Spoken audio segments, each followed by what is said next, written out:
Assalamualaikum warahmatullahi wabarakatuh. Perkenalkan, nama saya Diana Sari. Pada kesempatan kali ini, saya perwakilan dari kelompok 5 akan membawakan materi mengenai korelasi pengadaan barang dan jasa.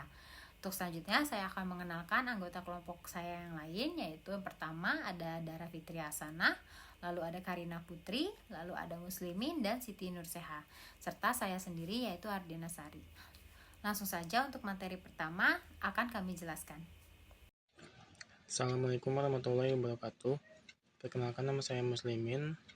Di sini saya akan menjelaskan tentang korelasi secara umum, contohnya dan macam-macamnya. Pengertian korelasi secara umum. Korelasi adalah cara untuk mencari suatu hubungan antara dua variabel. Korelasi merupakan salah satu bentuk dan ukuran yang memiliki beberapa variabel dalam hubungan yang menggunakan kata dari korelasi positif, sehingga terjadi perubahan meningkat pada sebuah benda. Menurut Kamus Besar Bahasa Indonesia atau KBBI, adalah hubungan timbal balik atau sebab akibat. Dalam matematika, korelasi juga merupakan ukuran dari seberapa dekat dua variabel berubah dalam hubungan satu sama lain. Pada konteks teknik analisis, korelasi biasa digunakan untuk mencari hubungan di antara dua variabel yang memiliki sifat kuantitatif. Macam-macam korelasi. Korelasi juga terbagi menjadi 3 macam, yakni korelasi sederhana, korelasi parsial, dan korelasi ganda. Berikut penjelasan masing-masing korelasi. 1. Korelasi sederhana. Korelasi sederhana adalah salah satu teknik statistik yang digunakan untuk mengukur kekuatan hubungan antara dua variabel dan mencari tahu bentuk hubungan antara keduanya yang bersifat kuantitatif. 2. Korelasi parsial. Korelasi parsial merupakan suatu metode yang digunakan untuk mengukur keeratan hubungan antara dua variabel bebas dan variabel tidak bebas. 3.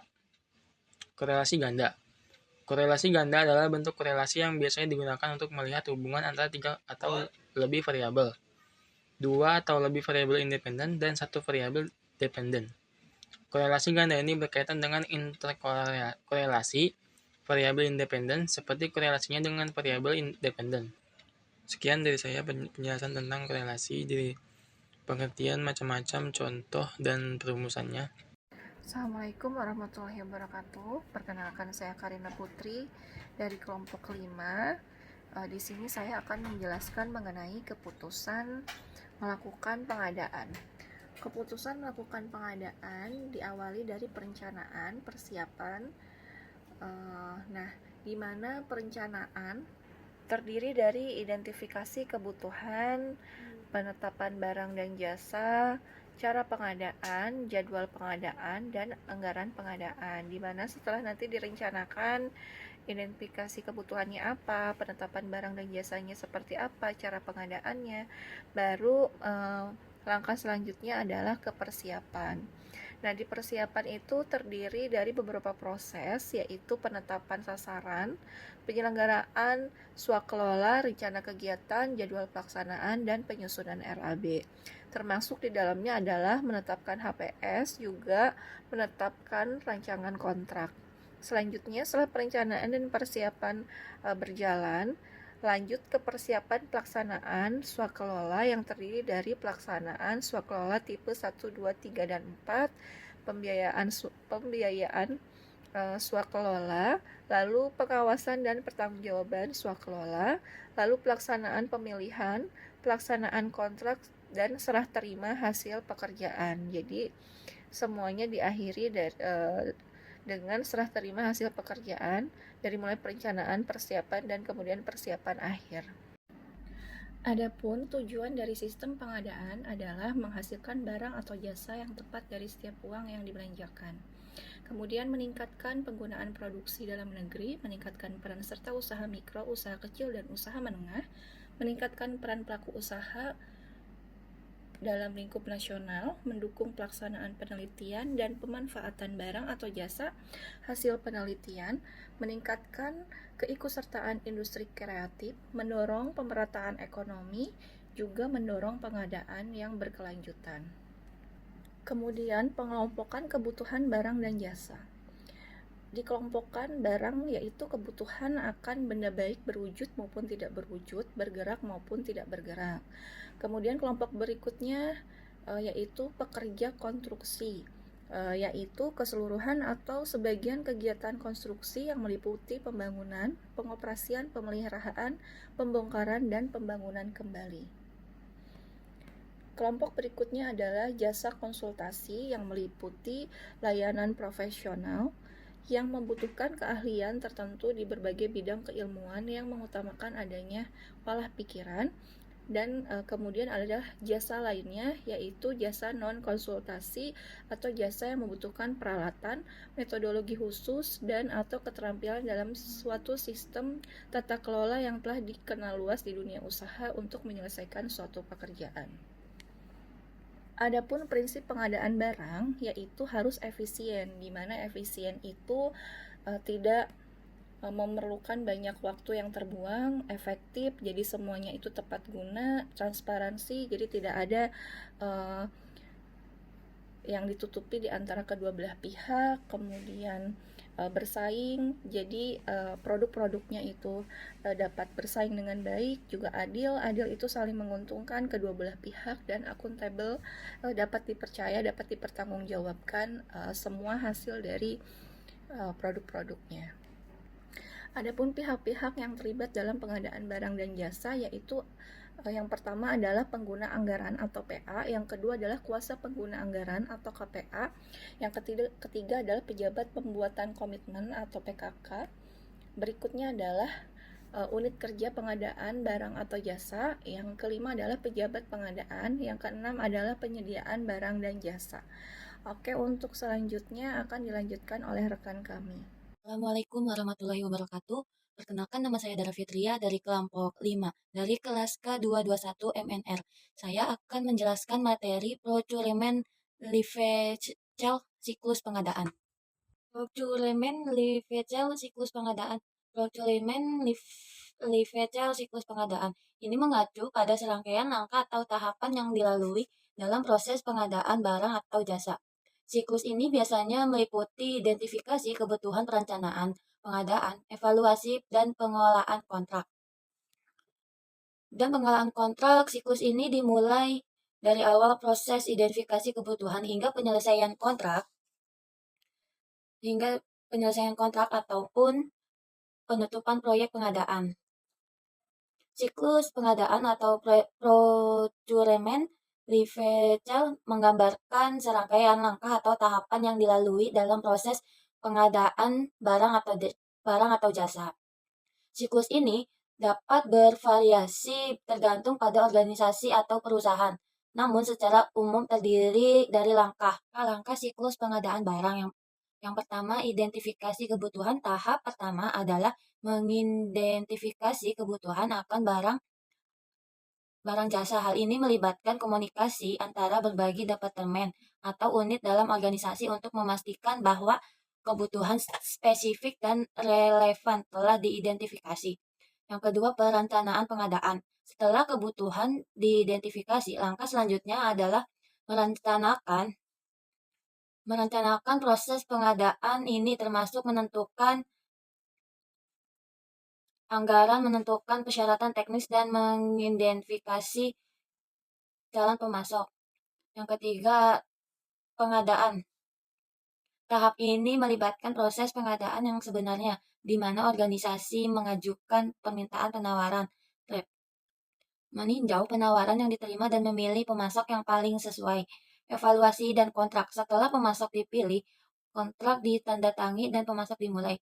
Tahap ini juga mencakup evaluasi kinerja pemasok untuk memastikan bahwa mereka memenuhi persyaratan kontrak.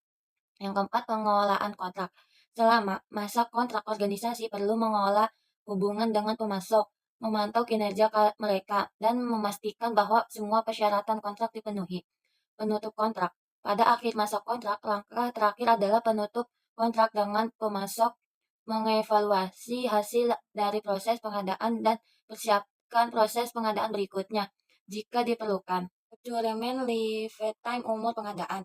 Procurement lifetime umur pengadaan ini mengacu pada masa pakai atau masa aktif dari barang atau jasa yang diperoleh melalui proses pengadaan. Misalnya, jika sebuah perusahaan mengadakan mesin produksi, maka umur pengadaan mesin tersebut dimulai dari saat mesin tersebut digunakan secara aktif dalam produksi hingga akhirnya dianggap usang atau tidak efisien lagi untuk digunakan.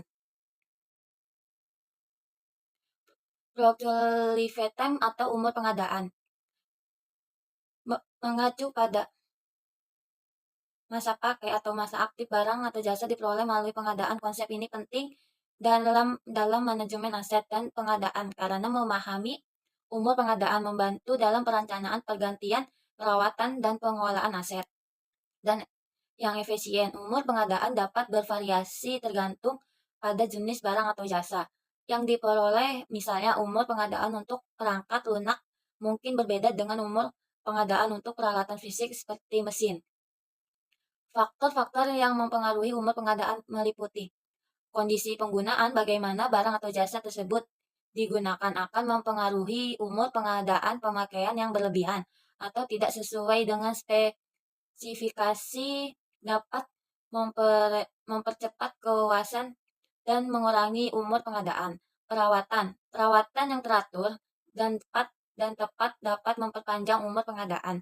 Sebaliknya, perawatan yang tidak memadai atau terlambat dapat mengurangi umur pengadaan. Yang ketiga, kualitas barang atau jasa. Kualitas barang atau jasa yang dipengaruhi juga dapat mempengaruhi umur pengadaan. Barang atau jasa yang berkualitas lebih tinggi cenderung memiliki umur pengadaan yang lebih panjang. Yang keempat, perkembangan teknologi. Kemajuan dalam teknologi dapat barang atau jasa usang lebih cepat. Oleh karena itu, faktor ini perlu mempertimbangkan dalam menentukan umur pengadaan. Memahami pengadaan adalah penting dalam merencanakan anggaran, mengolah inventaris, dan mengoptimalkan pengeluaran organisasi dalam jangka panjang. Oke, terima kasih dari saya. Assalamualaikum warahmatullahi wabarakatuh. Perkenalkan, nama saya Siti Sehat. Saya dari kelompok 5. Saya dari kelas K221 Manajemen. Pada kali ini saya akan membacakan materi mengenai Total Cost of Ownership pengadaan. Total Cost of Ownership atau TCO adalah seluruh biaya yang diasosiasikan dengan proyek, program, atau aset sepanjang hidupnya. TCO secara definisi adalah penjumlahan dari biaya langsung atau tidak langsung, berulang atau tidak berulang, dan biaya lainnya yang dikenakan atau diestimasikan untuk dikenakan pada tahap perancangan, riset, pengembangan, investasi, operasi, pemeliharaan, retirement, dan tahapan lain yang mendukung sepanjang siklus hidup. TCO juga merupakan penjumlahan dari seluruh biaya dalam produk selama siklus hidup. Penggunaan istilah TCO dibandingkan dengan Life Cycle Cost (LCC) dipilih karena penelitian terfokus pada kepemilikan aset fisik. TCO juga dapat digunakan sebagai alat untuk membantu dalam pembuatan keputusan penggantian aset melalui penentuan umur ekonomis yang dihitung melalui Equivalent Uniform Annualized Cost atau EUAC. TCO dengan mempertimbangkan diskon rate dan tingkat inflasi per tahun. Adapun rumus perhitungan TCO adalah sebagai berikut, di mana TCO adalah total cost of ownership, A adalah biaya investasi, V adalah nilai mata uang saat ini, TI adalah biaya pelatihan, OI adalah biaya operasi, MI adalah biaya pemeliharaan, SN adalah nilai sisa. Berdasarkan konsep tadi, rumus perhitungan TCO adalah dengan menambahkan seluruh aspek variabel nilai selama umur hidup kepemilikan dari equipment tersebut, dikurang dengan nilai sisa dan terbuang dari equipment tersebut pada satu periode. Baik, untuk materi selanjutnya yaitu mengenai Original Equipment Manufacturer atau OEM. Nah, setiap konsumen dalam mengkonsumsi suatu produk bisa dinilai dari kualitas produknya. Nah, apabila kualitas produknya bagus, maka akan tercipta rasa kepuasan konsumen terhadap produk tersebut. Produk original adalah produk yang merupakan barang resmi dari pihak pembuatnya. Nah, barang ini murni diproduksi, diseleksi, distandarisasi oleh sang produsen sendiri, sehingga kualitas barang ini benar-benar terjaga dan tidak mengecewakan para pembelinya. Produk original akan diproduksi dalam jumlah yang terbatas, sehingga akan menimbulkan permintaan pasar yang tinggi. Apabila pihak produsen memproduksi produk original dalam jumlah yang banyak, maka membutuhkan biaya operasional yang tinggi. Salah satunya biaya upah ketenagakerjaan yang cukup besar. Nah, pihak produsen akan tetap memproduksi produk original namun akan diproduksi di tempat yang berbeda. Tindakan tersebut dapat mengurangi biaya operasional, kemudian produk yang dihasilkan tersebut dinamakan oleh Original Equipment Manufacturer atau OEM. Nah, pengertian Original Equipment Manufacturer atau OEM ini adalah perusahaan yang memproduksi komponen atau produk yang kemudian digunakan oleh perusahaan lain dalam produk akhir mereka. Nah, produk yang diproduksi oleh OEM tidak diberi merek sendiri, melainkan akan diberi merek oleh perusahaan yang menggunakan produk tersebut dalam produk akhir mereka. Sebagai contoh, seorang produsen mobil mungkin membeli mesin dari sebuah perusahaan OEM untuk digunakan dalam mobil mereka, tetapi mesin tersebut akan diberikan merek mobil tersebut, bukan merek OEM. Nah, perbedaan OEM dan ODM adalah terletak pada peran dan tanggung jawab masing-masing dalam proses produksi dan pemasaran produknya. Untuk OEM itu memproduksi produk berdasarkan spesifikasi yang diberikan oleh perusahaan lain, biasanya merek yang lebih dikenal. Sedangkan ODM mengembangkan dan memproduksi berdasarkan spesifikasi yang diberikan oleh perusahaan lain, merancang dan produk baru. Nah, selanjutnya yaitu produk yang diproduksi oleh OEM biasanya diberi merek oleh perusahaan yang memesan produk tersebut. Produk yang diproduksi oleh ODM biasanya dijual dengan merek perusahaan yang memberikan spesifikasi, bukan merek ODM. Nah, OEM fokus pada produksi massal komponen atau produk yang sudah ada dengan kualitas yang diinginkan oleh perusahaan pemesan. Sedangkan ODM bertanggung jawab atas desain, pengembangan, dan produksi produk baru sehingga memberikan layanan yang lebih lengkap daripada OEM. OEM tidak terlibat dalam desain produk, melainkan lebih fokus pada proses produksi. ODM dapat membantu perusahaan yang tidak memiliki kemampuan desain atau produksi sendiri untuk memasarkan produk barunya. Nah, untuk selanjutnya yaitu sesi tanya jawab. Nah, saya sudah merangkum 3 pertanyaan dari teman-teman sebelumnya. Langsung saja untuk pertanyaan pertama. Apakah terdapat tantangan atau resiko tertentu dalam menggunakan jasa OEM atau ODM untuk produksi? Nah, jawabannya ada beberapa tantangan dan resiko utama dalam menggunakan jasa OEM atau ODM untuk produksi. Yaitu yang pertama, resiko kualitas produk yang tidak sesuai dengan standar. Lalu ada resiko kebocoran informasi penting atau pencurian kekayaan intelektual. Lalu ada ketergantungan yang tinggi pada pemasok dapat mengganggu rantai pasokan.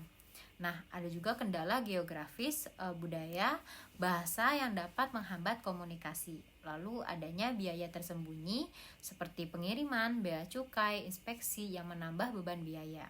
Nah, untuk mengatasinya, perusahaan harus cermat memilih OEM atau ODM yang terpercaya, menetapkan standar kualitas ketat, melindungi kekayaan intelektual, dan membangun kemitraan kuat dengan pemasok.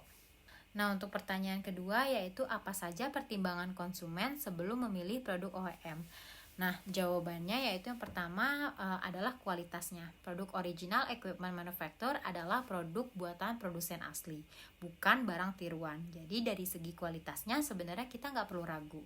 Standarisasi produk original dengan produk OEM itu sangat berbeda. Tapi tetap saja produk Original Equipment Manufacturer atau OEM memiliki standar yang tidak asal-asalan. Setidaknya di bawah produk aslinya, tapi jelas jauh lebih baik kalau dibandingkan dengan produk tiruan atau replika atau KW.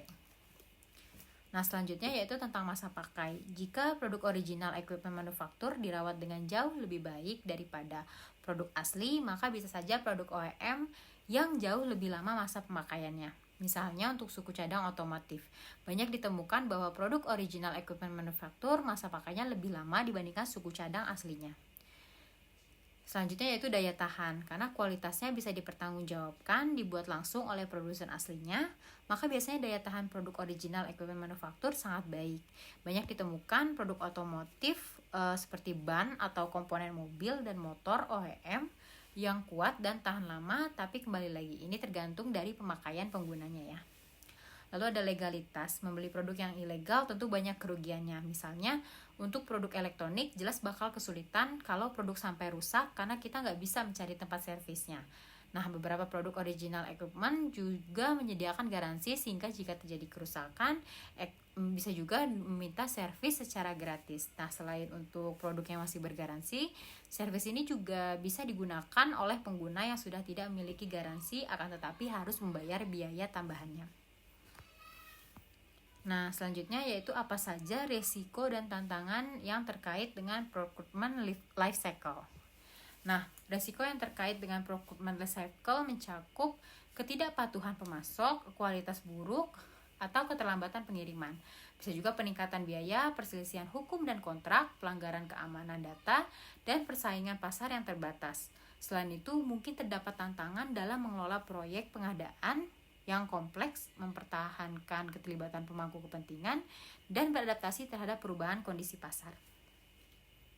Baik, sekian yang dapat saya sampaikan. Semoga apa yang saya sampaikan dapat bermanfaat untuk kita semua.